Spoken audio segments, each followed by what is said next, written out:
as you embrace another chapter of your life. And let's begin with you, sir.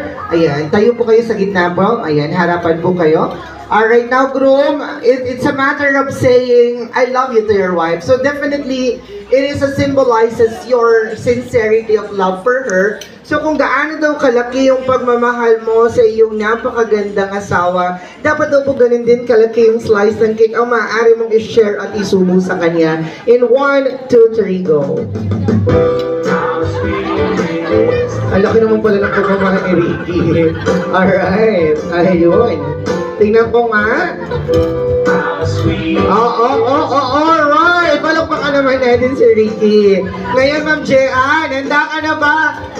Tagal niyang pinatunayan. Ngayon pa lang napatunayan na mahal ka niya. Iharap sa kanyang pamilya na ikaw ay kailangan niya at sasamahan niya pang habang buhay. Bilang asawa niya, kailangan masuklian natin ito sa araw na to. Kung gaano mo kayang ipaghiyawan ang pagmamahal kay Mr. Dapat ganun din kalaki yung ibabahagi mo sa kanyang slice of cake. Handa ka na ba? Ayan, ma'am. Ayan. In 1, 2, 3, and go!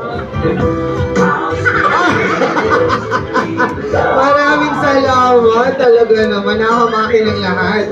Ganyan talaga kami mga babae. Lahat hinahamak, mapagmahal talaga kami. Alright, this time, it's time to have a special celebration. The celebration needs more happiness that comes along the way of the couple. So definitely, I am inviting the best man once again in our meet of honor to come over